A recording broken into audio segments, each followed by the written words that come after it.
अजमेर और कन्नौज के राजाओं से दो सगी बहनों के विवाह ने उन दोनों को सगे भाइयों जैसे अटूट बंधन में बांध दिया।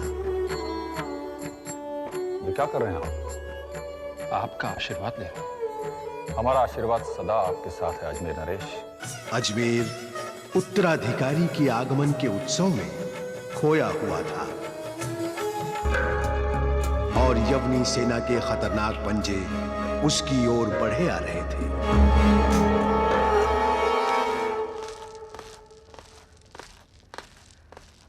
यवनी ने हम पर आक्रमण कर दिया है महाराज।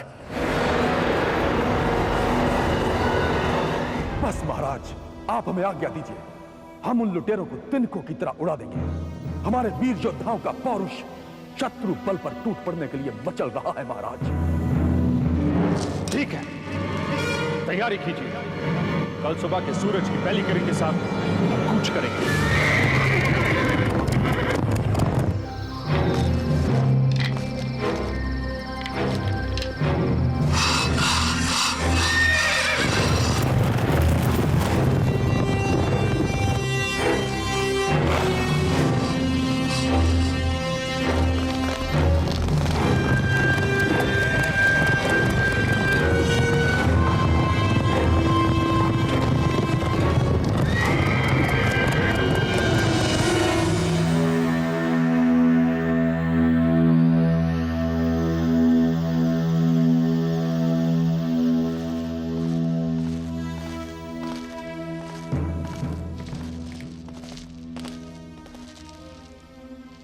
विजयी भव। आपने कैसे जाना कि हम युद्ध पर जा रहे हैं? आप अकेले नहीं जा रहे, हम भी आपके साथ कूच कर रहे हैं। हम समझे नहीं। सामने शत्रु ललकार रहा हो तो किस क्षत्रिय की तलवार म्यान में पड़ी रह सकती है? नहीं महाराज, शत्रु ने अजमेर को ललकारा और इसका जवाब भी हम ही देंगे। आश्चर्य है, ये दो भाइयों के बीच हमारा तुम्हारा कब से होने लगा? यहां प्रश्न अजमेर का है।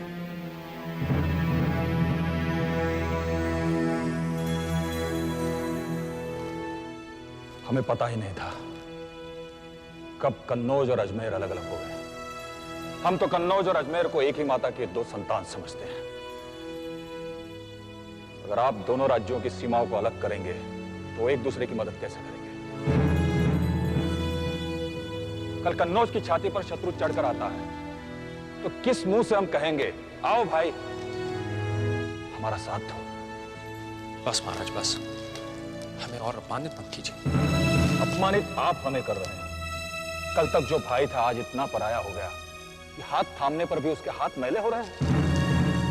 कह ले महाराज, अधिकार है आपका, परंतु हम महारानी रूपसुंदरी से क्या कहेंगे कि हमने अपने स्वार्थ के लिए उनके पति के जीवन को संकट में डाल दिया? अगर यही सवाल महारानी कमलावती और अजमेर का उत्तराधिकारी हमसे करता है तो हम क्या जवाब दें? हमारे संबंधों को राज्यों की सीमाओं पर लाकर कलंकित मत कीजिए। कहीं ऐसा ना हो अजमेर का उत्तराधिकारी अपने काका को कायर समझकर भूल जाने की कोशिश करें। अगर आप ऐसा ही चाहते हैं तो हम चले जाते हैं।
महारानी, जहां तक हमें स्मरण है, शतरानियां पति को युद्ध भूमि में हंसते हंसते विदा करती हैं।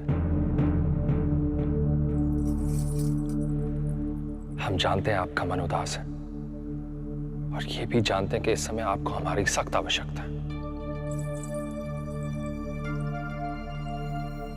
आपने हमें वचन दिया था कभी अलग न होने का। राजकुल में जन्म लेकर ही हम वचनबद्ध हो गए थे कि अपनी जान देकर भी अपने प्रजा की प्राणों की रक्षा करेंगे।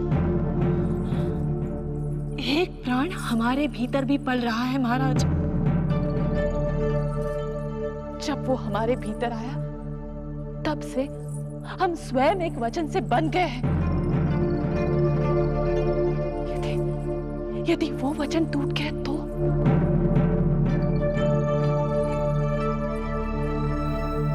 ठीक है, अगर आपकी यही इच्छा है तो हम नहीं जाएंगे, परंतु क्या आप हमारी संतान से हमारी वीरता की झूठी कहानियां सुनाएंगे? जबकि आपका मन अच्छी तरह जानता होगा, जब हमारे सैनिक दुश्मन से लोहा ले रहे थे, हम आपके आंचल में छिपकर बैठे थे। अगर आप इस झूठ के साथ जी सकती हैं, तो हम भी जी लेंगे माथे पे कलंक का टीका लगाकर।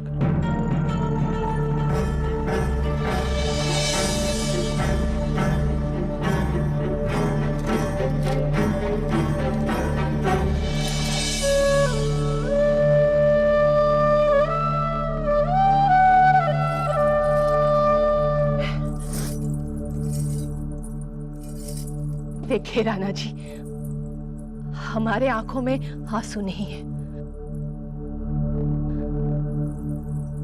हम आपकी प्रतीक्षा करेंगे और आशा करेंगे कि यदि शत्रु की तलवार आपको छुए भी तो वो आपकी पीठ को नहीं बल्कि सीने को चूमे।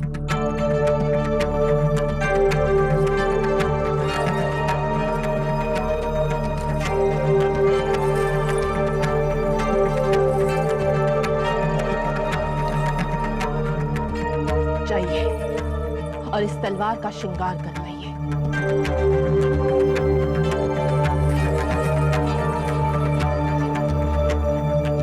इस शतरानी को स्वयं के श्रृंगार से अधिक प्रिय है इस तलवार का श्रृंगार।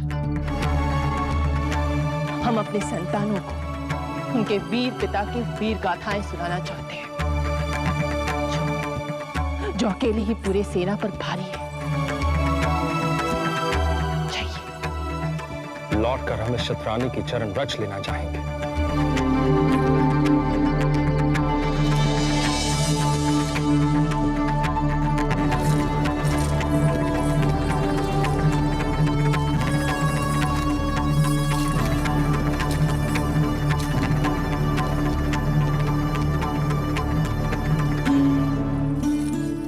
हम जानते हैं रणभूमि में शत्रु के पैर कन्नौज नरेश के सामने अधिक देर तक टिक नहीं पाएंगे।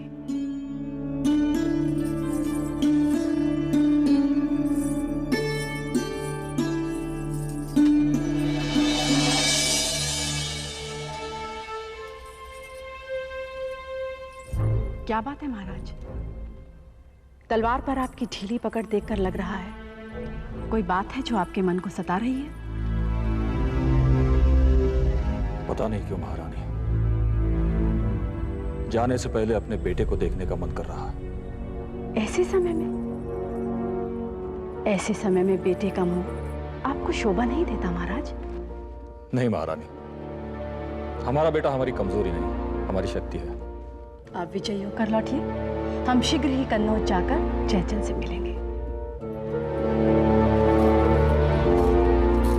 सुनिए,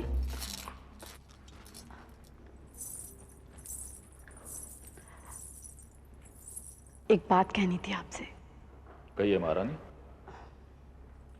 पहले हम रानी थी आपकी, अब दासी भी हो गई हैं।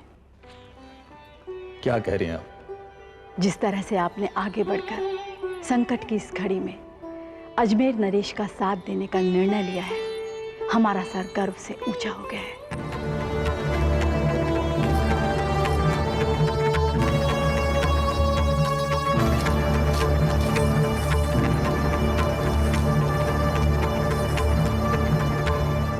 बच्चन सिंह, तुम अच्छी तरह से जानते हो कि तुम पर महारानी की सुरक्षा का बहुत बड़ा दायित्व है। हमारे भरोसे को टूटने मत देना।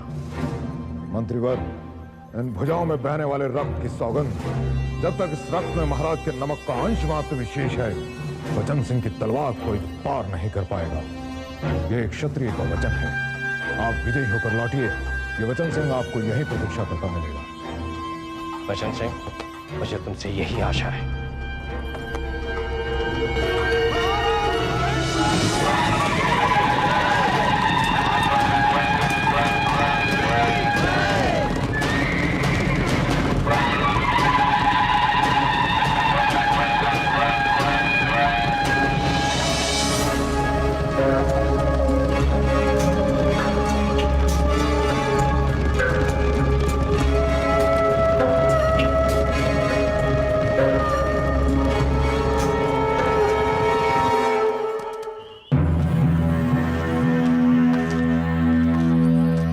महाराज की जय। महामंत्री जी, शत्रु का कोई समाचार? महाराज, हमने अपने गुप्तचरों के अतिरिक्त चारों दिशाओं में सैनिकों की कुछ टुकड़ियां भेज रखी हैं और शीघ्र ही महाराज वो शत्रुओं का कोई ना कोई समाचार लेकर आती ही होगी।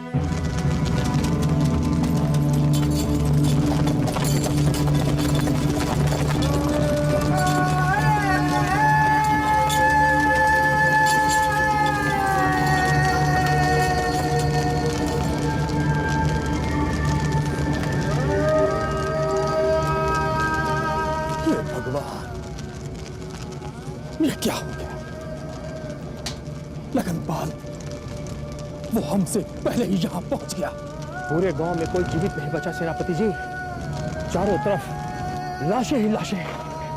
लगनपाल देखो, शायद इनमें से कोई जीवित हो जिसकी हम सहायता कर सकें। देखो लगनपाल। रुको, कौन हो तुम? नानी, नानी, कौन है तुम्हारी नानी? कहाँ है तुम्हारी नानी?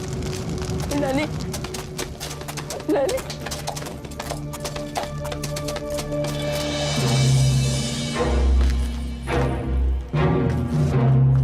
हाँ मंत्री जी, अब हम और प्रतीक्षा नहीं कर सकते। आप तुरंत सेनापति वीर सिंह से कहिए कि हम यहां से कूच करेंगे। जैसी आपकी आज्ञा महाराज।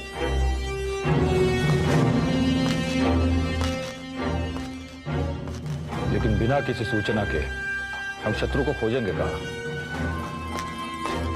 तो क्या करें महाराज? हम यहां कायरों की तरह बैठकर अपने राज्य को लुटते हुए नहीं देख सकते।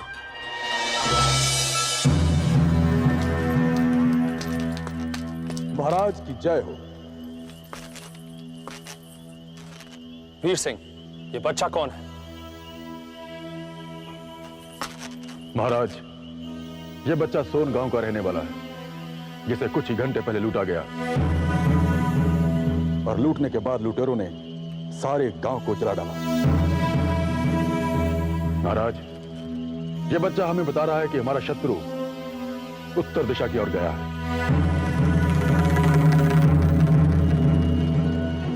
हमें अपनी युद्ध नीति बदलनी होगी। हम उत्तर की तरफ कूच करेंगे। अरे ये क्या लाई आप? जो हमें सबसे पहले करना चाहिए था। कुछ आभूषण लेकर आई थी तुम्हारे लिए। भूल ही गई बिल्कुल। लाइए लाइए, दिखाइए। पिछले दिनों एक शिल्पकार आया था काशी से हमारे यहाँ, उसी से बनवाए थे।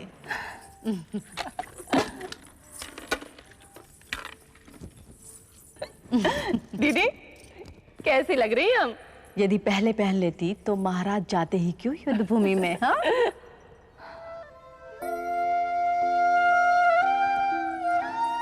वैसे दीदी, युद्ध भूमि से अभी तक कोई समाचार नहीं आया। न जाने क्या हो रहा होगा वहां। होना क्या है महारानी? शत्रु पीठ दिखाकर भाग गया होगा। दोनों भाइयों के सामने कोई टिक सकता है भला? दीदी क्या सोच रही हैं आप? सोच रहे हैं कन्नौज लौट जाएं। अचानक? जयचंद अकेला है वहां, और तुम तो जानती हो महाराज के बिना एक पल नहीं रह पाता वो। यदि हम उसके पास रहेंगे तो हम आपको नहीं रोकेंगे। हम समझ सकते हैं। एक माँ के लिए उसकी संतान क्या होती है, ये आप ही से तो सीखा है।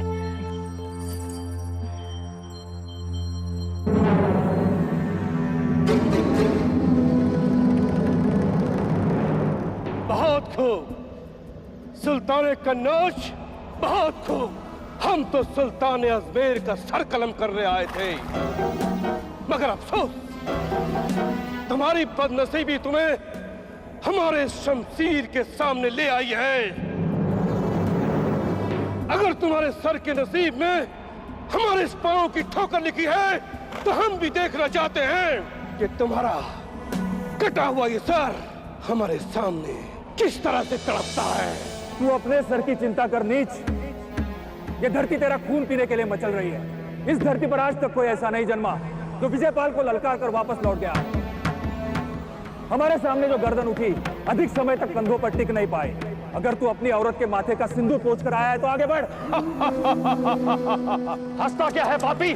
हम भी तो देखे तेरा कलेजा जो हमारी मातृभूमि में पैर रखने का साहस किया है। खुदा का शुक्र है कि तुम्हारा हमसे सामना नहीं हुआ, वरना हम तुम्हारे इस गंदे खून से अभी और इसी वक्त तुम्हारे इस नापाक सरजमी को पाक कर दिए होते। बस नीच बस। हमारी धरती माँ के बारे में एक शब्द और मत बोल। हमें सौगंध है इस मिट्टी की।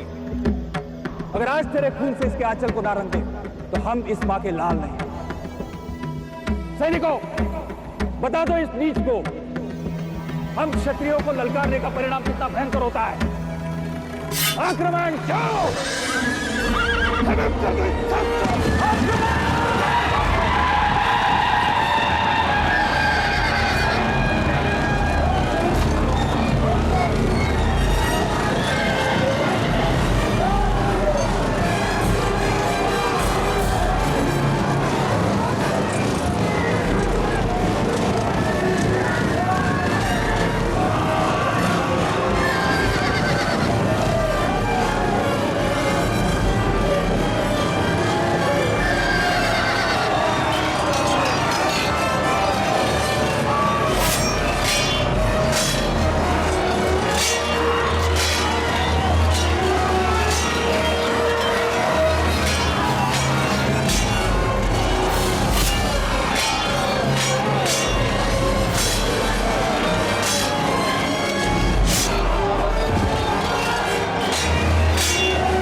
तुम्हारे लिए दूध।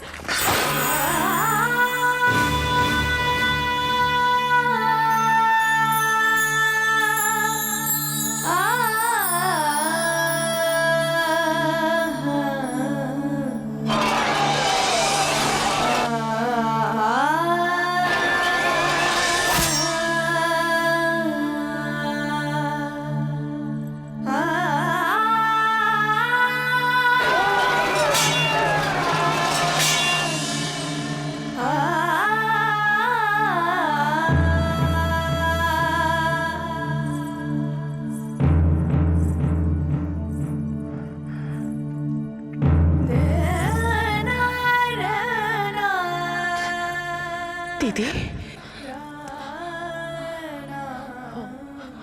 ठीक तो होंगे। दीदी आप चिंता ना करें, सब कुछ ठीक होगा। देवी माँ उनकी रक्षा करेगी,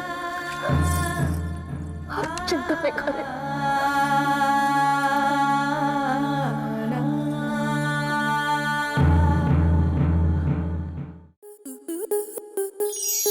आपके मनोरंजन पर अब नहीं लगेगा कोई ब्रेक। स्टार प्लस के बेहतरीन शोज देखने के लिए लाइक, शेयर और सब्सक्राइब करें स्टार प्लस यूट्यूब पेज को।